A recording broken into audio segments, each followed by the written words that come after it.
Welcome to another East Tradewinds presentation with Mitch Weisburgh. For your own business, if you have people reporting to you, you can go over them with the people who report to you. You could use them as coaching for your clients, and that maybe they would be of help. And so these two resources are actually material that comes from, well, my second book, which is volume 3 of the Mind Shifting series, which is Mind Shifting, Conflict, and Collaboration.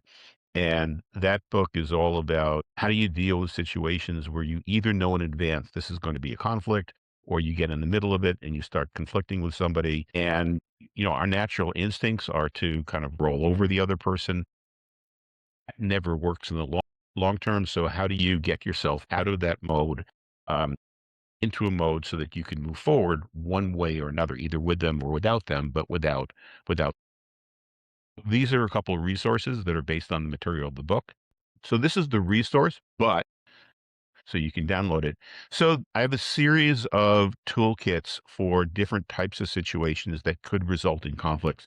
And this one here is the customer service conflicts. And so that's number 4 here. I'm also going to go through the workplace conflicts one. And the other ones will be up on our website. But basically, when you're involved in a customer service conflict, the first thing that you should do is this mindset shift. And the mindset shift is generally when we're in a place where a person is kind of demanding more resources from us, or they're upset about something that we did, or they want something for nothing that you think they should pay for, maybe you messed up, is our first instinct would be to explain something, to defend something, or to fix something. When we're dealing with somebody who is triggered, who's in their, I guess, saboteur mindset, they're not ready to hear solutions. And when we're triggered and we're in that survival or saboteur mindset also, we're not able to reach out and connect with them. So the first thing to do is to understand, hey, wait a minute, I'm frustrated also, to step back and to trigger our own curiosity about the situation, because if we're genuinely curious, then we're much better able to listen and move forward. So the first is to get into a curious mode ourselves, then to ask questions which lead to an understanding. When we're asking those questions and the other person can see that we're in an understanding mode, they tend to gravitate towards resourceful mindset because they're building trust in us, and only then to move towards resolution. So those are basically the steps to cover when when we're in any type of a conflict situation. Awareness of ourselves, transforming our own mindset to one of curiosity, moving so that we start asking questions and trying to understand what the situation is by satisfying that curiosity. Those questions and that attitude then build up trust from the other person. We have the trust and connection with the other person, then we can move forward towards resolution. So, so this guide then is looking at different types of situations. And once you're in that curious mode, giving you some tools, or giving the person you're coaching some tools to be able to ask those questions to reach and understand and establish those trust. So when you sense that a customer is angry or frustrated, okay, your goal is to help them feel heard before you attempt to solve anything. So questions such as, I can hear that you're frustrated right now. Can you walk me through what happened? Or, well, okay, this is what happened. Can you tell me what you were expecting to happen? And then how did this affect you? And then what would make this right for you? And you can just see, or you can hear in the tone of the voice, that when the tone of the voice is coming through as curious, it ignites that in the other person. Whereas, if you were to say, well, what did you expect to happen? That's fed from a the standpoint of our survival brain. We're triggered, and we're triggering them. But what were what were you expecting to happen? With a curious tone of voice gives it a completely different effect. And why these work is because they show that you care about them, and that you're not just closing the ticket. And once the other person feels heard, their brain shifts from their own fight mode to going to problem solving mode. Because ideally, what you want to do is not me or you versus this other person. What you want is you and this other person taking a look at a problem, trying to solve the problem together. So those are questions that one could ask when a customer is angry or satisfied, or frustrated. I'm gonna Maybe I'll just stop for a second right now and to just get some actions to either these four steps here or the types of questions and the tone of voice for the questions. Anybody have any thoughts as I start going through that? My sister works for an electric company in California, and I'm thinking of her because she gets angry customers all the time. And I'm like, oh, she could benefit from the lines like, oh, well, what were you hoping would happen next? And, what were you expecting? And yeah, I like those kinds of questions. I think it makes sense. And the tone of voice and the curiosity and also what you were saying about not immediately going into defense mode, but just to go into the understanding mode. I think these are great. So these are free, so you can pass them out and you can give them to anybody. And Wayne, I really like what you've done here. Have you been able to find a way to go from the knowledge of it, I see that, into mindset so it's integrated even when you're not in the book? Or how do you make them live their new life? so that's I wish I had a really simple answer to that because it's a great question. I will say that, and this really more comes from the first book than this book, this answer. But when we're in the moment, in all likelihood, we're reacting from our survival brain, and we don't have time to really step back a lot and really think. And so being in the moment means that we have access to the things that we already know how to do.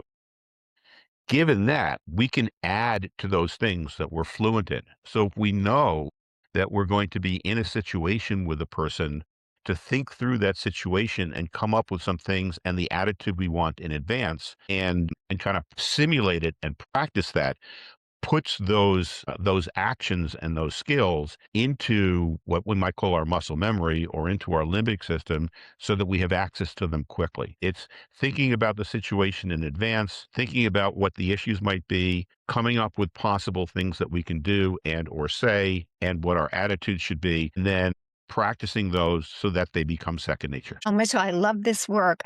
My perspective is from the nervous system that the amygdala has already been triggered, Yep. and now you're in survival, right? So the prefrontal cortex is already shut off. So our ability to come into a thinking state is really compromised, which is why we're in survival and fight. So the curiosity state, which is so important to get to, that comes in the parasympathetic state, and that's only comes when we are safe, which means Darn it, Sharon, when I say you're supposed to be relaxed, you're supposed to be relaxed. Why can't I you know. do that? Calm down. I have a thing. No person ever calmed down when they were told to calm down.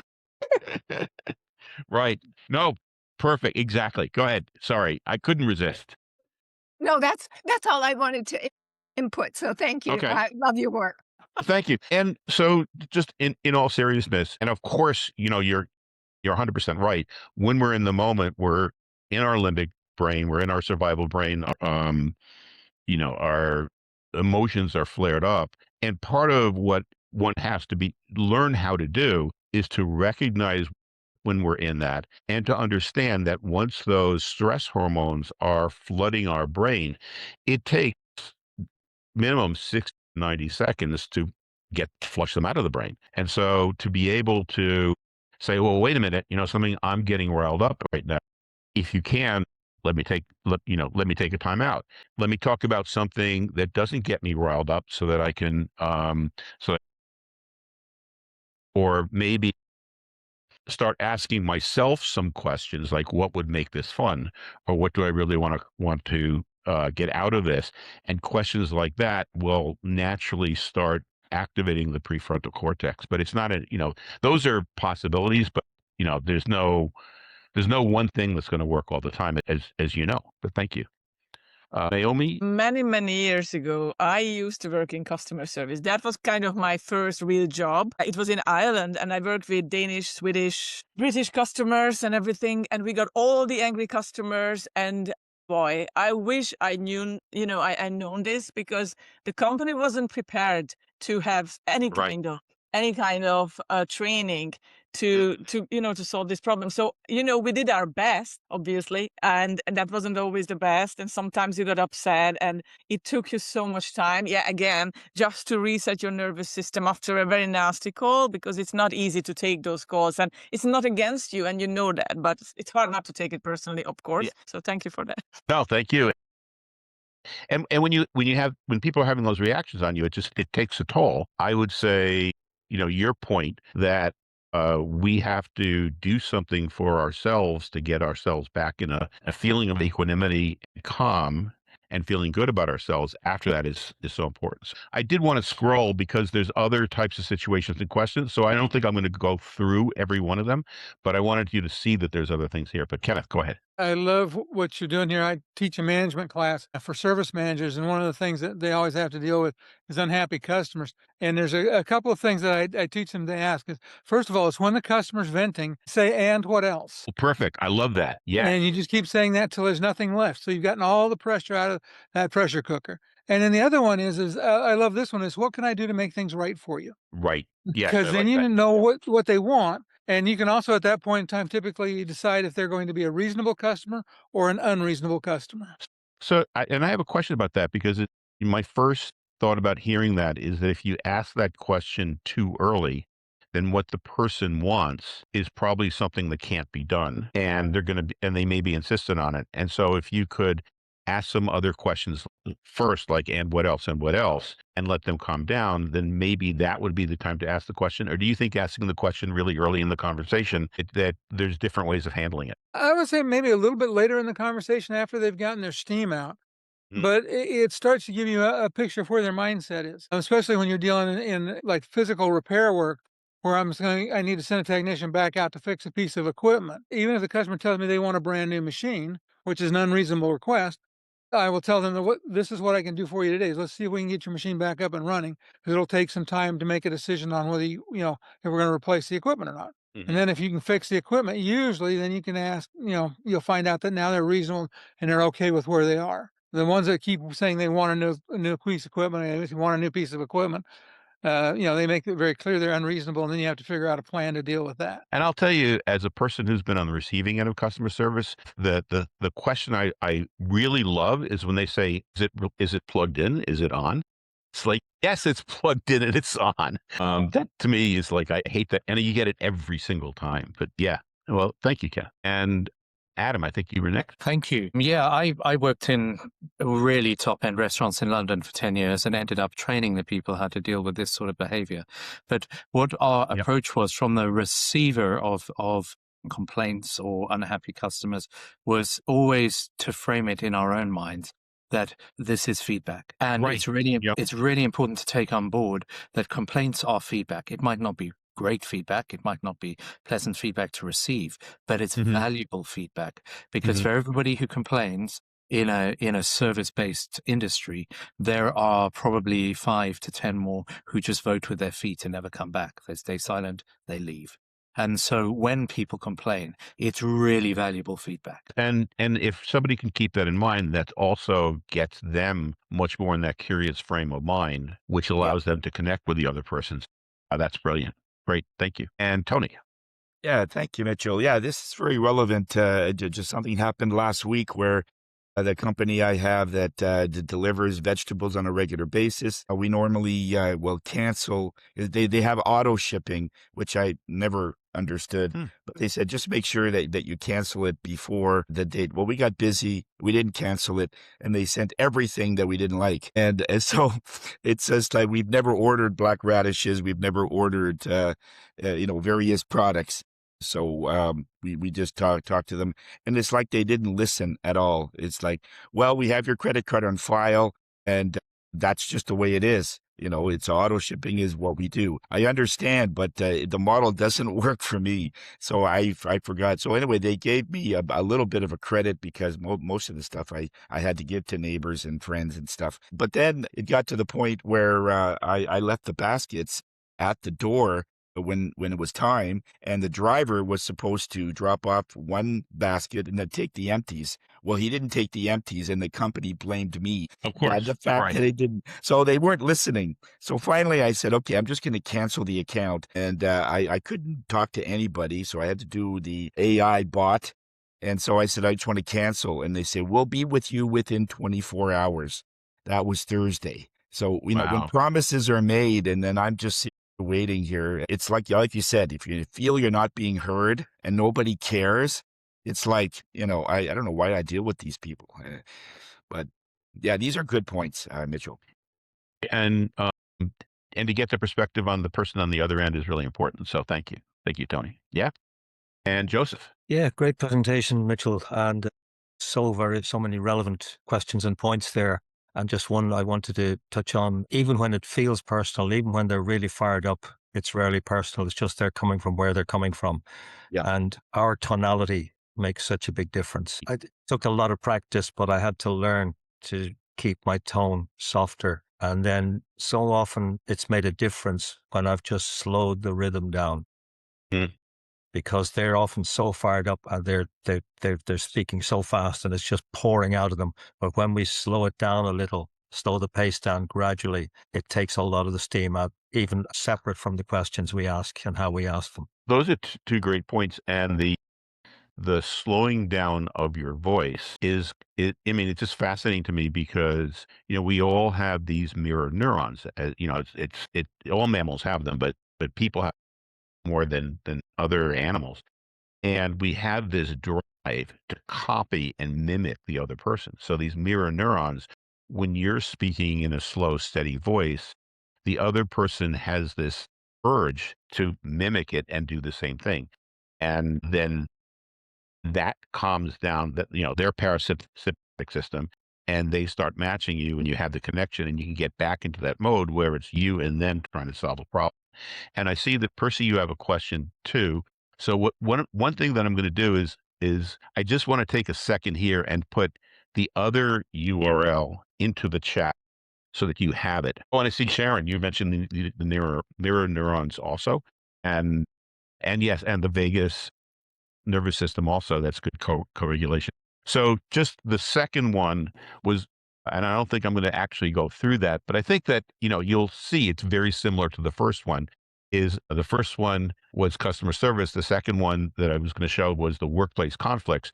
But if you see, it's this, it's the same pattern, and the same goal, very similar goals. And then the questions are different because the situations are different. Is download. But Percy, go ahead. Thanks, Mitch. I ran a help desk for 20 some years, and I found that I was the second level. So they'd already explained their problem to the first person.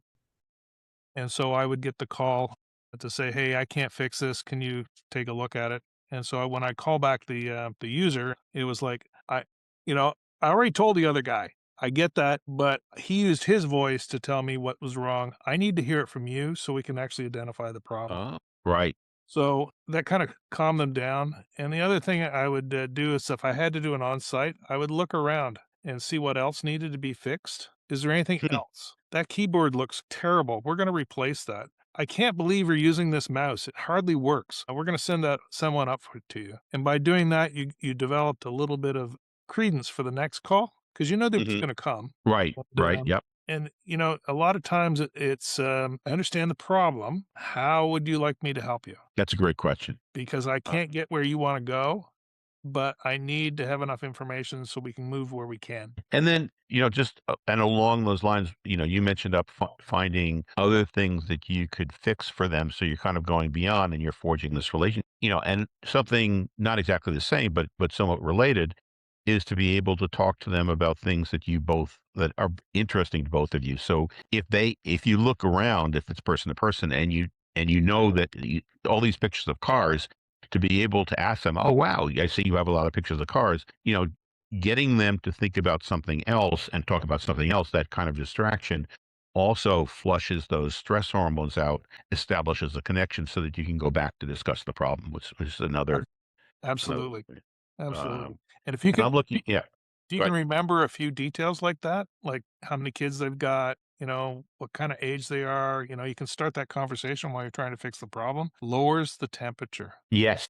Yes, and that's what you're trying to do initially is lower the temperature. And then I see from Sharon, Charles' central vagal nervous system is built.